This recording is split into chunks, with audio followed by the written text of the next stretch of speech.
लोक जनशक्ति पार्टी रामविलास हमेशा से इस बात में विश्वास रखती है कि समाज के अंतिम पायदान का विकास कैसे हो, समाज के उस अंतिम आदमी का मुख्य धारा से कैसे जुड़ाव हो जो समाज की मुख्य धारा से कोसों दूर थे।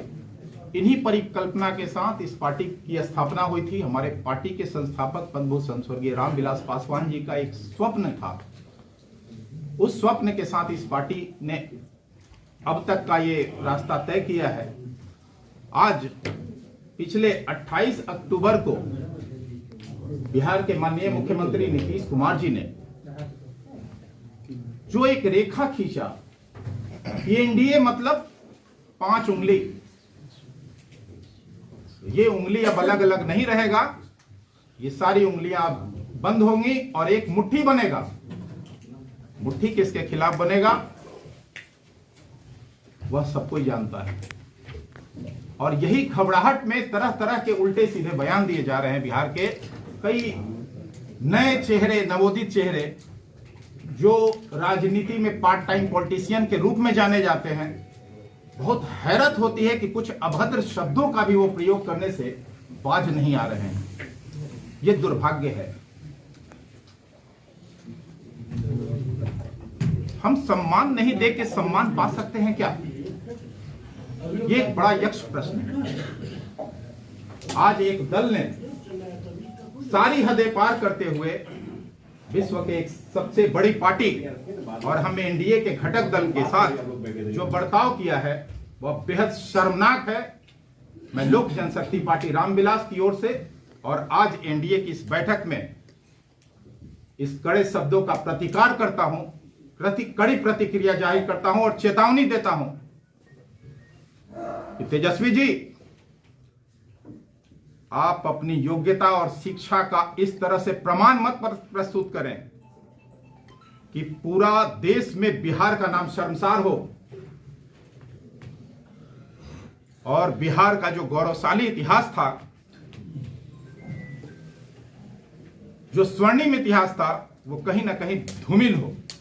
आज पूरे देश में यह चर्चा का विषय बना हुआ है कि विश्व की एक बड़ी पार्टी के साथ इस तरह के अभद्र शब्दों का ट्वीट करके प्रयोग किया जाना, मैं समझता हूं कि इससे बचकाना हरकत और कुछ हो ही नहीं सकता है। यह उनके शिक्षा का प्रमाण भी है। मैं आप लोगों के माध्यम से पूरे बिहार की जनता को कहना चाहता हूं कि 9वीं पास से बिहार नहीं संभलेगा। यह घर सबका साथ सबका विकास वाला नहीं है। यह घर परिवार के साथ और परिवार के विकास वाली पार्टी है। इससे कोई उम्मीद ना करें। आज इन्होंने प्रूफ कर दिया। आदरणीय लालू जी के टाइम में जब वो सत्ता के सिंहासन पर आसीन थे, उन दिनों को आप याद कर सकते हैं कि खुलेआम दलितों का नरसंहार होता था और सत्ता के संरक्षण में खुलेआम अपराधी बेलगाम घूमते थे। 2005 के पहले कौन सा उद्योग बिहार में फैल गया था, यह किसी से छुपी हुई नहीं। अपहरण, लूट, हत्या यह एक उद्योग का रूप ले लिया था। आज उद्योगपतियों की जब बात करते हैं, पलायन पे चर्चा करते हैं, तो उन्हें शर्म आनी चाहिए। उद्योगों का पलायन, उद्योगपतियों का पलायन किसके जी में हुआ, किसके रीजन में हुआ? आज कई कंपनियों का विनाश करने का किसे ठीक रहा है? किस पे जिम्मेवारी तय होनी चाहिए? तेजस्वी जी इस तरह की बात कहते हैं।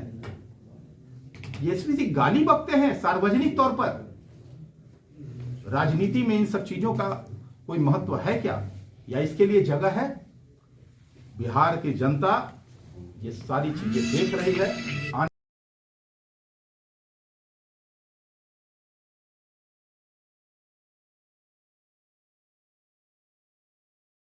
देखने को मिला है वह किसकी देन है? डबल इंजन की सरकार बिहार में चल रही है। देश के यशस्वी प्रधानमंत्री आदरणीय श्री नरेंद्र मोदी जी की दूरदर्शी सोच और बिहार के माननीय मुख्यमंत्री नीतीश कुमार जी का जो विजन है, जो उन्होंने संकल्प लिया है, एनडीए का एक नारा है, सबका साथ सबका विकास, आदरणीय भाई नीरज कुमार जी ने कहा, और सबका विश्वास। ये तो पहले आज इसी विश्वास के साथ आज एक बड़े जो माननीय नीतीश कुमार जी ने साफ निश्चय निवेदित किया, संकल्प लिया, आज घर घर जमीन जमीन पर देखने को मिल रही है। यह कहने में कोई अतिशयोक्ति नहीं है कि बिहार में अगर विकास की गंगा बही है तो वो राज्य में बही है। का चर्चा करने वाले लोग आज जिसे पूरी कल्पना मानते थे लोग, क्यों छाती पीट रहे हैं? मुजफ्फरपुर की धरती पर साकार होते दिख रहा है। जमीन चाहिए।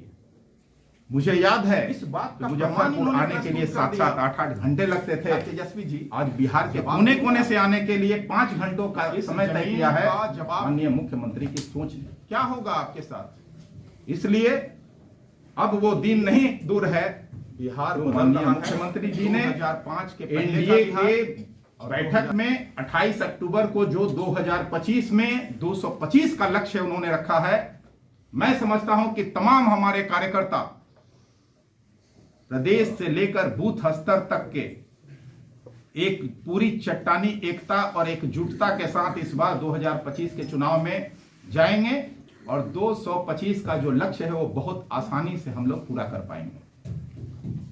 आज बिहार में कृषि आधारित इस मुजफ्फरपुर में, पूरे बिहार की तो बात छोड़ दे, पूरे बिहार में मैं कह रहा हूं, मुजफ्फरपुर की सिर्फ बात करूं तो मुजफ्फरपुर में 3 इथेनॉल की फैक्ट्रियां लगी हैं। भारत माला से मुजफ्फरपुर जुड़ा है। कृषि आधारित कई ऐसे उद्योगों का विकास हो रहा है जिससे रोजगार के कई नए अवसर जो है यहां गढ़े जा रहे हैं। ये क्या है? तेजस्वी जी को क्यों नहीं दिखता? अगर आंख का चश्मा कमजोर है, पावर कम है, तो माननीय मुख्यमंत्री जी ने तो अब पटना में ही आंख का अस्पताल बनवा दिया। भाई इलाज करा लीजिए, और नहीं तो अपने ज्ञान चक्षु को खोलिए और देखिए दुनिया। भ्रष्टाचार से बाहर निकलिए और ये अभद्र टिप्पणियों का जो दौर चला रहे हैं आप, ये बंद कीजिए। बहुत ज्यादा दिन बर्दाश्त करने के लिए अब कोई तैयार नहीं है।